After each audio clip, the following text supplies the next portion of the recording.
Hello students, JEE advanced 2021 paper 1 का ये question number 3 है प्रोबेबिलिटी का। इसको अपन ये बोल सकते हैं कि प्रोबेबिलिटी का अब तक का सबसे लेंदी सवाल यही है।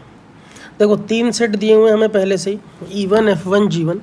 फिर E1 में से 2 सेट एलिमेंट सेलेक्ट किए हैं विदाउट रिप्लेसमेंट, जिसको S1 नाम दिया है, और E2 बोल दिया E1 में से वो S1 को हटा के जो बचा वो E2 का काम बाद में है, उसको बाद में देखेंगे। फिर जो S1 आया उसका हमने F1 के साथ यूनियन लिया है ना, और फिर F2 जो यूनियन लेने के बाद सेट बना उसमें से 2 एलिमेंट लिए, उसको S2 नाम दिया।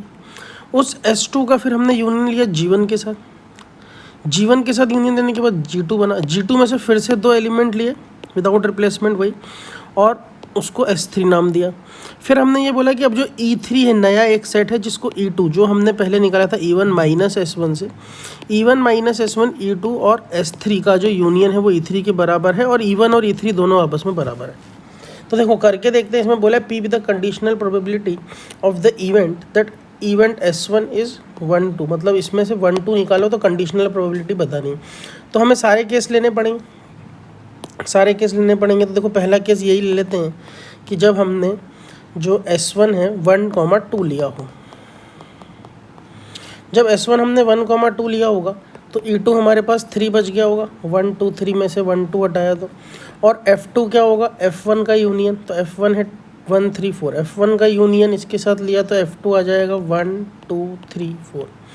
अब देखो इसमें से जो हमने S2 लिया है वो S2 और G2 होगा हमारे पास G1 का यूनियन S2 के साथ। अब G1 है 2 3 4 5, हम इसमें से जो 2 लेंगे वो दोनों का यूनियन E2 के साथ क्या हो जाना चाहिए, 1 2 3 के बराबर हो जाना चाहिए, क्योंकि E1 हमारा 1 2 3 था। तो मैं ये चाहता हूँ कि लास्ट में यहाँ से 1, 2 निकले, मतलब यहाँ से 1 तो आना ही चाहिए, मतलब S2 में 1 तो होना ही चाहिए। अब दूसरा चाहे कुछ भी हो कोई फ़र्क नहीं पड़ता, बस यही प्रोबेबिलिटी हम लिख लेते हैं, सक्सेसिव प्रोबेबिलिटी लिख लेते हैं। S1 1, 2 वो इसकी प्रोबेबिलिटी 1/3। फिर यहाँ से हम चाहते हैं कि ये तो यूनियन वाला काम हो गया। फिर यहाँ से हम चाहते हैं कि S2 में 1 तो रहे, चाहे बाकी कोई कुछ भी हो, तो बाकी कोई कुछ भी लेने के तरीके 3 और टोटल केसेस 6, 4 में से कोई 2 लेने के तरीके 4C2 टोटल। अब उसमें 1 तो फिक्स हो गया, ये लेने के 3 तरीके, तो 3/6 हो गई S2 के ये होने की प्रोबेबिलिटी। एक 1 है, दूसरा चाहे कुछ भी हो। अब इसमें S2 1 आते ही इसमें 1 2 3 4 5 हो गया, और यहाँ से 1, 2 लेने की प्रोबेबिलिटी हो जाएगी 1/10। ये हो गया हमारा इस वाले केस की प्रोबेबिलिटी जब S1 हमने 1, 2 लिया। सिमिलरली हम लोग ये निकाल लेंगे कि जब हमने S1 1, 2 की जगह अगर हमने S1 1, 3 लिया होगा तो E2 हमारे पास क्या बचा होगा, E2 हमारे पास 2 बचा होगा। 1 2 3 में से 1 3 गया तो 2 बच गया। इस टाइम पे अब F2 क्या रहेगा F2 क्या रहेगा, इसका यूनियन 1 3 4 के साथ, तो वो तो 1 3 4 ही रहेगा। अब G2 में तो 2 3 4 5 पहले से हैं, इसमें से जो S2 आएगा अब फिर से यहाँ पे 1 होना ज़रूरी है, दूसरा चाहे कुछ भी हो, तो इधर 1 आ जाएगा, और इसमें से हम 1 3 निकाल लेंगे बाहर। इस पूरे की प्रोबेबिलिटी लिखें तो S1 के 1 3 होने की 1/3 है। फिर अब हम चाहते हैं कि यहाँ से 1 तो बाहर आए, साथ में कुछ भी हो, तो साथ में कुछ भी होने के चांसेस 2, टोटल केसेस 3 2/3, और यहाँ से 1 3 आने की प्रोबेबिलिटी फिर से 1/10। 1/10 कैसे एक तरीका फेवरेबल और 5C2 टोटल तरीके हो गए। तो ये हो गई सेकंड केस की। थर्ड केस हमारे पास क्या रहेगा, जब S3 क्या रहे 1 2 1 3 हो गया, S3 2 3 हो तो E2 में 1 बचेगा।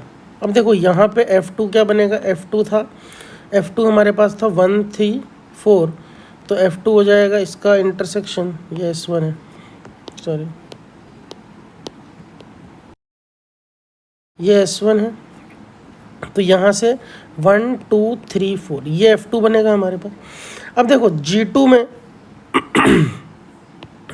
में अगर हमने यहाँ से S2 में 1 लिया होगा तो इधर 1 2 3 4 5 बनेगा, और अगर हमने S2 में 1 नहीं लिया होगा तो यहाँ पे 2 3 4 5 ही रहा होगा।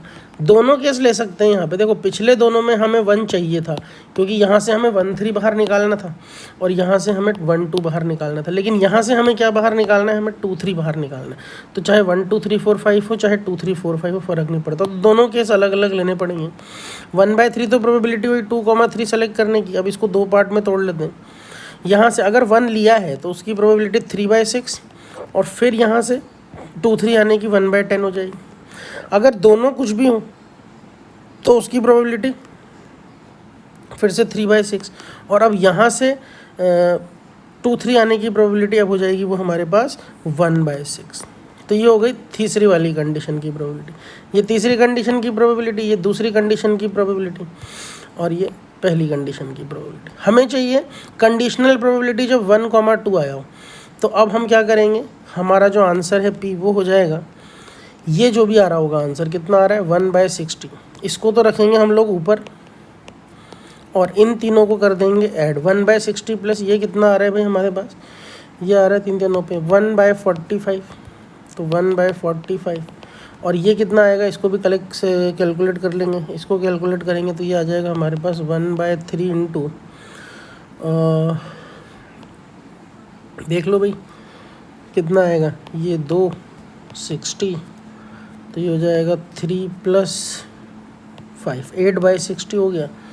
तो ये हो जाएगा हमारे पास 8/60, 1/3 इंटू 8/60, तो ये हो जाएगा 4/90, तो +4/90। इसको सॉल्व कर लेंगे, इसको सॉल्व कर लेंगे तो हमारे पास आ गया 1/5। तो ये हमारा आंसर होगा। ये कंडीशनल प्रोबेबिलिटी हो गई जब 1, 2 सेलेक्ट किया हो। ये तीनों केस जब 1, 2 लिया हो, 1, 3 लिया हो या 2, 3 लिया हो, तो यहाँ पे आंसर हमारा हो जाएगा 1/5।